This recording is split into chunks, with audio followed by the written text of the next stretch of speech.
Spread the fire. Welcome back to SMWX, and today I'm really excited to be joined by the interim leader of the Democratic Alliance, newly minted interim leader, John Steenhuisen. Thanks so much for joining us on SMWX. Thank you, Caesar. It's great to be with you and great to be with the viewers today, and looking forward to the engagement. Really appreciate it.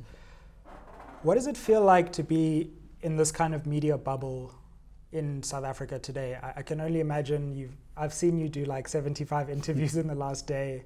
But I think often people just don't know what it's like to be a person and a politician. And that places all these burdens on politicians to act like they're not people.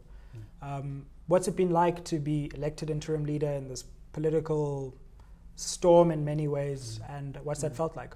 Yeah, well, it's been a whirlwind the last few days, I'm not going to lie, and it's a whirlwind of emotions, it's a whirlwind of all sorts of things. Obviously, the circumstances that led up to the election have not been ideal, and there's been a lot of turmoil within the Democratic Alliance leading up here. So I think there's a sense of urgency that something needs to be done to pick the party up and to get it back on track. We've had a setback, and we need to turn it into a comeback. And that's going to be my focus over the next few months, is to get the DA back onto its core values, get it ready for a policy conference where we'll be able to get some coherence back into the DA's messaging and what it stands for, what it's fighting for, who it's representing, and what it wants to achieve for South Africa, and then to bring some discipline and unity back to the party. I think we've been far too ill-disciplined in terms of behavior on social media and in various other platforms. A lot of mixed messages are going out. Voters, I think, are very tired of seeing the DA fighting each other. They want to see them fighting for them. And I want to bring back that sense of discipline, but also to turn the party back into a party of big ideas and a party that's constantly looking for new innovative ways and future-focused policies that are going to speak to a broader electorate in South Africa, particularly a younger market. For sure, and we're going to get into some of those questions, and we've got enough time, which is pretty cool. But you were mentioning that you spoke to your wife afterwards and your 3-year-old daughter. What was that like speaking to some of the people who are close to you? I'm sure they've watched your political career. Were they the first people you spoke to after the election? Well, they were the first people I spoke to before I decided to throw my hat into the ring. They were also the first people I spoke to after the election. What were those conversations like? Well, I think it was an acceptance that this is quite an achievement and it's great, but things are going to change, and the time at home is going to be a little bit less, and out on the road selling the message that this is an urgent mission that we're on, and there is going to be some sacrifices that are going to have to be made, particularly on the home front, over the course of the next few months, and certainly leading into the 2021 elections. But I'm up for it, and I've promised the party that I'm going to do this with every ounce of energy and vigor that I can. There's a huge amount of work to be done, and I'm up for the task. And I think those support system around you have to also be up for the task, and I'm very lucky to have a very good support system around me. Yeah, I think one of the things people don't realize about political life is when something gets written about you and how families have to deal with that. I have some experience in this regard. And yeah, I can imagine that you worry about this level of prominence. Well, look, I mean, it's a lot tougher on my older daughters. I've got a 14-year-old and a 12-year-old daughter, and I've been given strict instructions by my older daughter. I'm not allowed to comment on her Instagram account. So I don't know what that means going forward. But discipline has been party discipline starting at with Dad. Don't comment or like things on my Instagram account. It's lame, I'm told. So you've been told. I'm allowed to look, but I'm not allowed to touch on the Instagram. Fair enough. Nice. I remember when my parents joined social media platforms.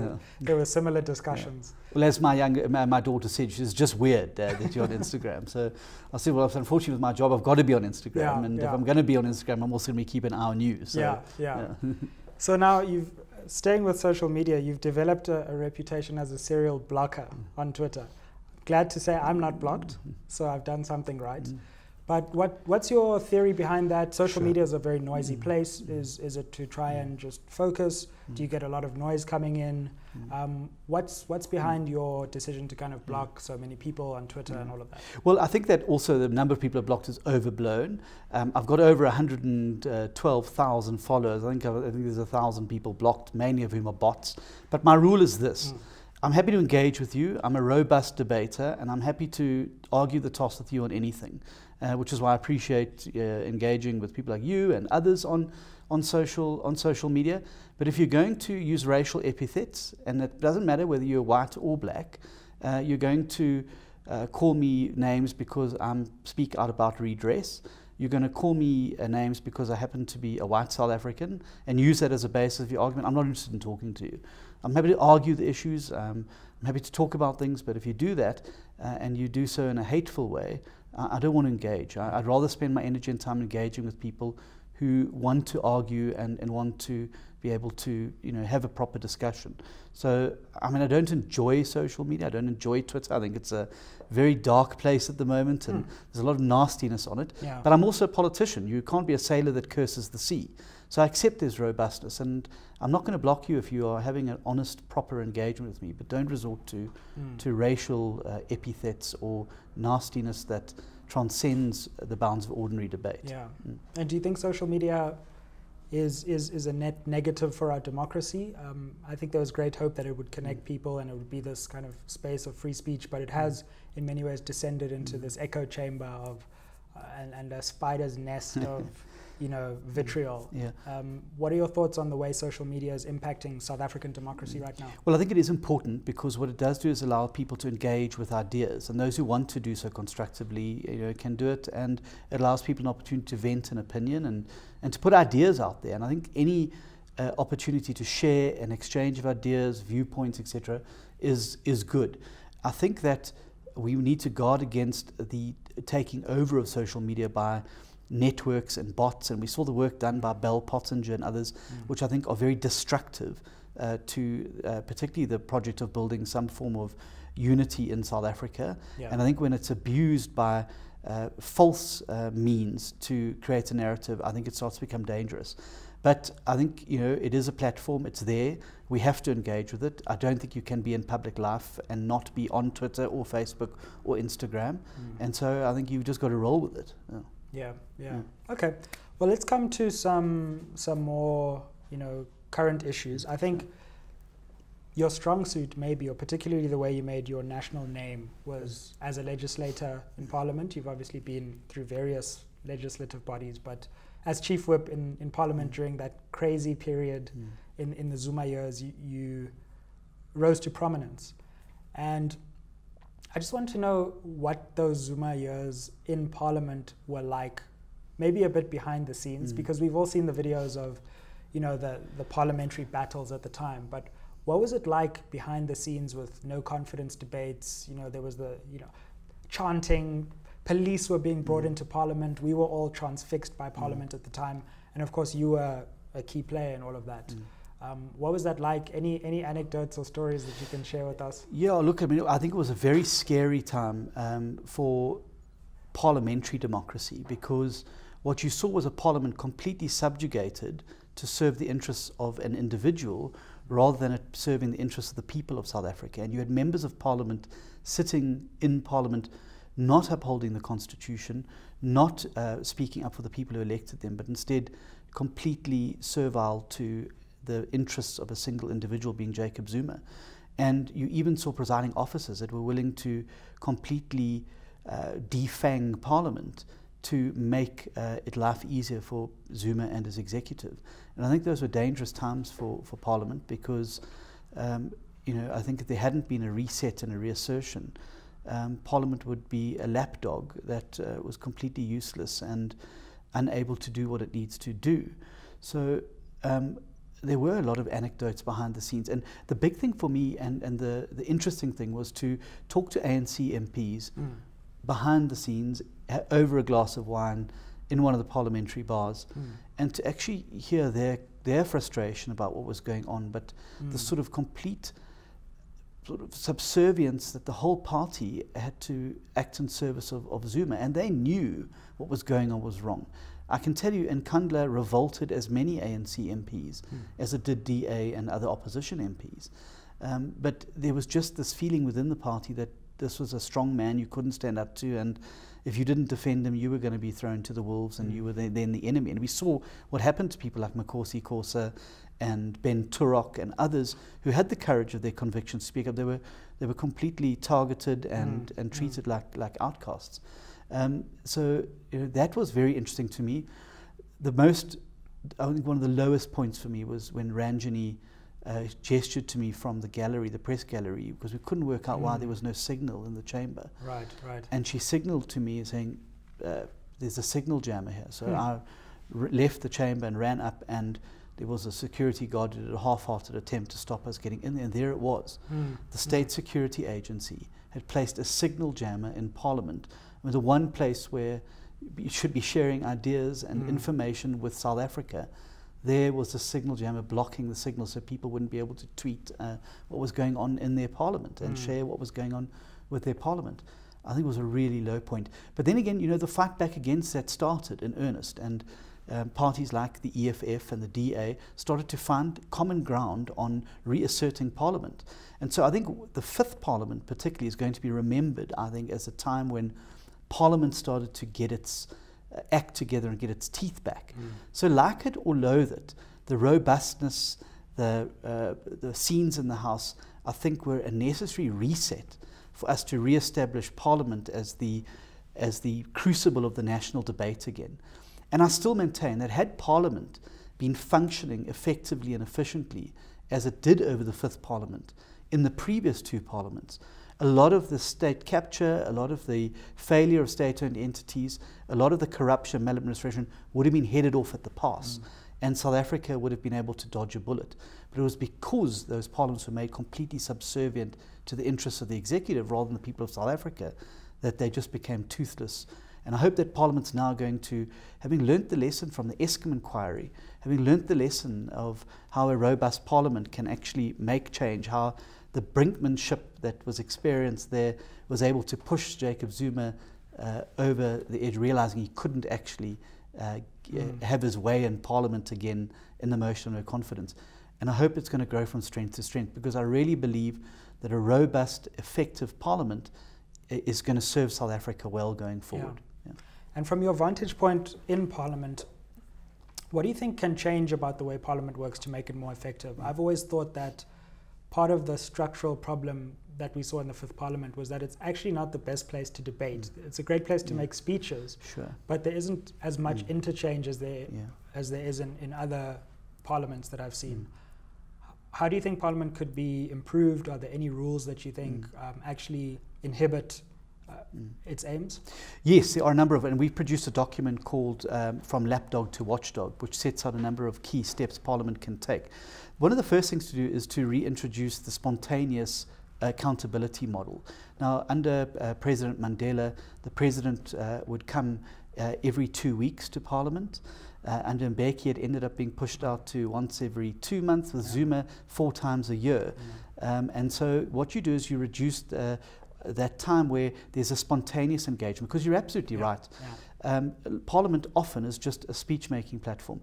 And that's why I hate doing the types of speeches where you've got to give the prepared. I much prefer doing the sweep in a debate, because a sweep is a proper engagement with the arguments that other people have put forward. And I think that's what Parliament needs more of. Not just a bunch of people getting up as sort of a speaking competition and who can read out their speech the best and sit down again. I think we've got to have a far more robust exchange of ideas, clash of ideas in the chamber, and it's got to be more organic. So even question sessions, you've got to, as an MP, submit your questions sometimes 6 to 12 weeks ahead of time. The member of the executive gets the question. They then generally get up and just read out a prepared question that's been done by some government staffer. And that's not accountability and oversight. So I think that what you need to do, one of the things that make a big difference is having unscripted oral questions. So the minister gets up, there's 30 or 40 minutes, and members of the House can fire questions, unprepared. And what you would then do is actually force ministers to be on top of their brief, because they couldn't rely on a pre-prepared script from their department. They would have to actually be engaged, have their hand in the entrails of their department and understand what the department was doing, what the programs were doing, so that they'd be able to be more accountable. I think then you'd force ministers to know their brief better. I also think that presiding officers need to give MPs more latitude about what they do. Parliament is the one place in South Africa where freedom of speech is legislatively actually entrenched and defined, and that's through parliamentary privilege. But the irony is that I can say more at a Rotary Club than I can say in Parliament.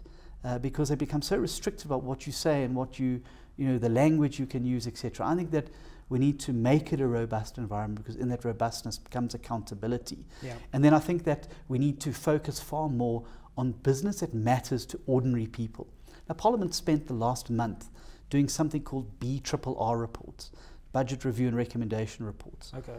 And there is a story in itself, because what that provides Parliament with the ability to do is to actually amend budgets. You can say to the Minister of Public Enterprise, sorry, you're wrong here, there needs to be more money here, we need to cut here, spend here. Parliament has never used those powers. They generally rubber stamp the budget. But if you walk out and ask 10 people outside the gates of Parliament, what is a BRRR report? Yeah. I think if you found one person who could tell you what a BRRR report is and what it does, I think you'd be very lucky. So how is that making life different and uplifting people? It's not. So we've got to turn Parliament to a place where the people's actual issues are debated. How do we grow the economy? How do we deliver services in a sustainable way? How do we build the capable state? How do we lift people out of poverty and into opportunity? And I think if people can see that Parliament is debating issues that are relevant to them, I think that will change the view on politics. I also think it's why a lot of young people have opted out of politics completely, because they just don't see the relevance of Parliament, of politicians, of political parties to their life, their lived experience, and their hopes and aspirations. Sure. No, absolutely. Look, I think there's a lot we agree on. I think there's probably something we disagree on as well, which is obviously this question which has consumed the DA, but is a key question that I think does need to be debated out and just hammered out in our society, which is this question of the role of race in public policy. I think you've admitted, and I've looked at what you've said, which I think often has been taken out of context, to be fair, that race matters in South Africa. The question is, should public policy care about race to the extent that it does? What's your position on that, and how do you think the DA should change, if it should change its policies to take account of race or not? Sure. Well, look, I would like to start from the point that, and you've confirmed it, I've never not said that race doesn't matter. And any politician who says that race doesn't matter in South Africa, frankly, shouldn't be holding public office. It is an issue in South Africa.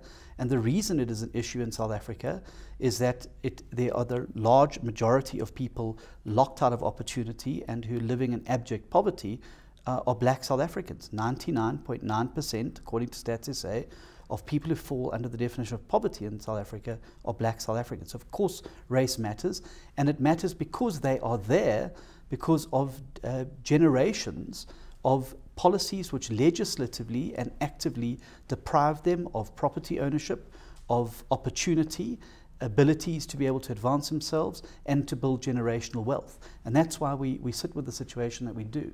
I think the position I advance from as well is that the Democratic Alliance believes completely in redress. We have to have redress. Government's got two levers at its disposal. It's got opportunity policies, which all governments around the world have to implement. Education, healthcare, all those sort of things. South Africa's unique situation, because of our past, requires redress. Redress means making a wrong right. And so we have to have redress policies. The ANC's brand of redress is BEE and affirmative action. And I would advance that it has failed completely in its achievements. 25 years after the end of apartheid, over 30 million South Africans still live in poverty, are unable to live a life of value and to advance themselves and their families precisely because they remain in poverty without opportunity. So I advance from the point that you've got to target redress at the people who need it the most, and you don't need proxies for people who are disadvantaged. You've got it there. It's people who fall into the category of poverty. And if you target policies at poverty, 99.9% of the recipients are going to be black South Africans anyway. So you don't have to reduce it to crude sort of racial profiling or exclude people from the state helping them out just on something based on skin color. But you're able to target it more. And if you target it at where it's needed, you'll make sure the right people on the beneficiary lists of redress, not like we saw with BE, where the Guptas were able to take advantage of the B regime. It's become a fig leaf for corruption and maladministration and crony enrichment. And the big thing is it hasn't worked. 3.7 million people in unemployment in 94, 10 million people in unemployment as we sit here today. Has it narrowed the inequality gap in South Africa? Absolutely not. It is wider now than it was at the beginning of those policies. They're not working. And I think we need to stop. It can't be business as usual. And let's look at developing alternative models of redress. But certainly, I want to be absolutely clear. The DA believes race matters, and we believe fundamentally that South Africa requires redress policies. We come from, as you know, a liberal democratic set of values. We believe the individual is the touchstone of value in South Africa, that we believe in individual rights over group rights, and that must trump them.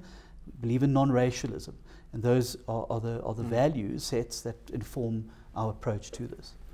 So on that point, I think there's a lot to agree with there, and I do think that the position has been unfairly characterized as you saying that race doesn't matter.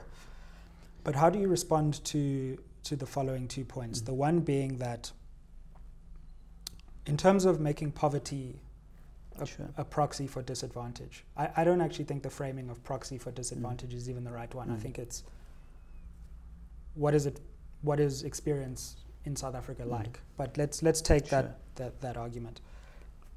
Firstly, this becomes a huge practical question. You know, how are we going to measure poverty? Are we going to have state institutions with clerics, you know, measuring people's incomes? There are all kinds of ways to fudge one's income. Are we going to have several different measures which, you know, increases the complexity of the problem? So I think there is that one practical concern. But obviously, look, if you had a perfectly efficient state, you could do that. Yes. By the way, I think we both agree. There's no capable state. The second thing that I think maybe this position misses is that even as a middle-class black South African, even as a South African climbing the corporate ladder, as a black advocate, at every level of our society, there's racial discrimination. And so it's not enough just to say that we only want poor people to advance, because we also need to take account of the way that racial discrimination plays out in the upper echelons of our economy. So if we disregard race, we might be missing a nuance, well, not just a nuance, I think it's the most important thing, but we're missing how race plays out even at the highest levels of the economy, which is exactly the level we want to change. Yeah, sure. So just in terms of the first point, I would argue that BEE, as it's currently formulated, is massively administratively heavy. I mean, it's one of the big complaints of business in South Africa, that just to try and jump through all the hoops of compliance and the forms, etc., to do it, it's a massive mission to do so, and it takes up a lot of company time, and you know, is a disincentive often to employment, and massively increases the costs of doing business, which eventually get passed on to consumers anyway. So much like the SASSA grant system works, much like NSFAS works, there's a threshold. If you're below it, you qualify. If you're above it, you don't, and that's where you're able to target it. I think the second point you speak to is about diversity, and diversity in all spheres of South African life. And I think if you look at the report that was released last week, still shows there's great inequality between white and black in South Africa, even in those upper echelons. And so I think we've got to have policies that promote diversity, but what it cannot do is ever do so in a way that trumps ability to do the job. So if you look at the Eskom CEO now here, he happens to be a white South African. He's getting a lot of flack for it. No one's even given the guy a chance to, you know, put on the table a plan for what he plans to do for Eskom. Everyone's just saying, well, he's white, he's not going to be up to the job. And I think if we reduce it to that sort of thing, I think we end up with problems. But I agree with you, and I think that there is a willingness in corporate South Africa and in institutions, and a recognition that diversity is not actually a weakness.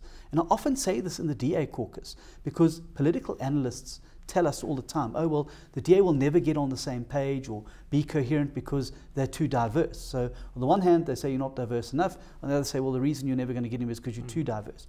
I still believe that the DA's greatest strength is that diversity. Because when we sit in a caucus, and if you look at the DA benches in Parliament, look, they're not as diverse as we would like, and we're moving to, but they're certainly a lot more diverse in this Parliament than they were in the previous one, and that is a result of conscious action to diversify, because we see diversity as a strength. But if you look at the parties on the left and right of us, they're virtually monochromatic. We are the most diverse party in Parliament, and that diversity brings strength precisely because when we discuss something in a caucus, you get those different lenses and different worldviews fitting over each other. So I see issues in a completely different way than you would see them. Your lived experience as a black South African is different to mine. My upbringing, opportunities I got, opportunities maybe you didn't get, and these lenses laid over each other, I believe, allow you to look at problems far more coherently and far more empathetically, and to then be able to come up with solutions and ways in which to address those. So diversity is important, and we are committed to diversity. It's one of the core values of our party, freedom, fairness, opportunity, and diversity. And we've got to make sure that institutions that don't want to diversify need to feel the heat as well. How would they feel that heat under your policy? Are you saying that there should still be some kind of legal prescript which encourages diversity, or do you think we should, or will you advocate that we do away with? I think there's ways that you diversity? incentivize it. I think that you should incentivize companies through incentive schemes or tax breaks to be able to take in young black graduates, to take in unskilled, and start bringing them into the system, finding a way to incentivize it. At the moment, a lot of people see it as this big stick to beat them with, and there's a resistance. I think if we find ways to incentivize it and reward firms that are progressive on how we celebrate and ensure diversity in the echelons of management, etc. But I think there's very few institutions in South Africa, in corporate South Africa, except probably in the IRR and other places where diversity doesn't matter. I think that there is a consciousness around diversity and the strength that it can bring to an organization, and I think you're seeing it reflected. Are we there yet? Absolutely not. We still remain, as those figures show us, with that big gap. We've got to work every day to close it, and I think you do it through incentives, not through getting people's backs up.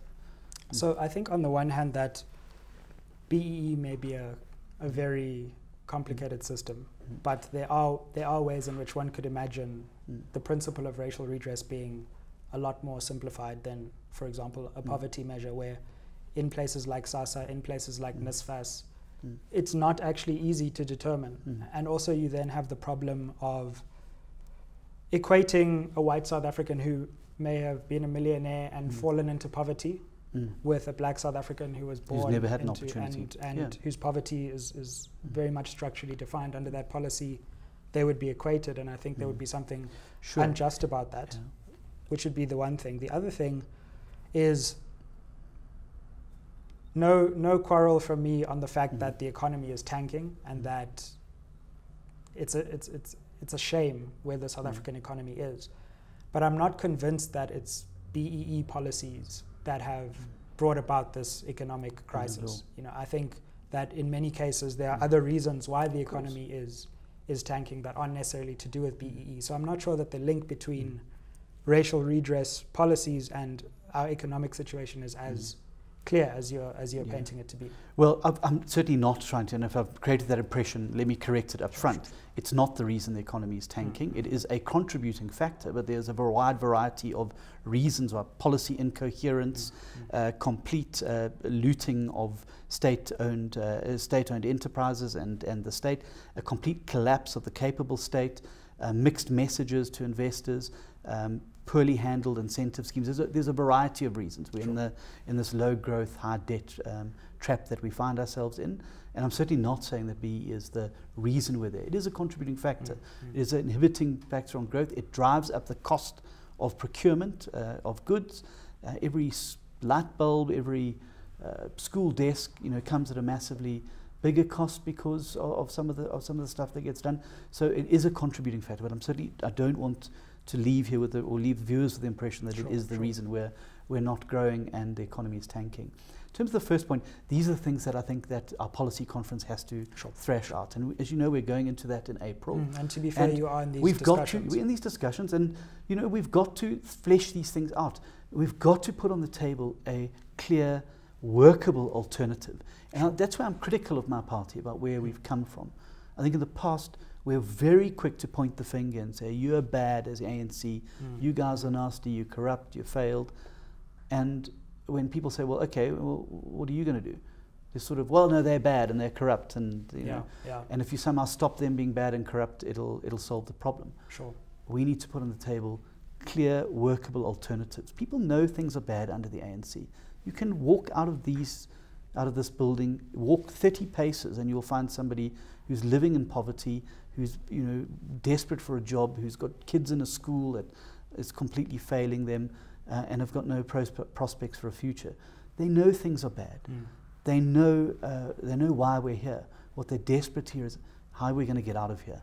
How are we going to get into a better situation? How am I going to get my kids into a better future than I've had?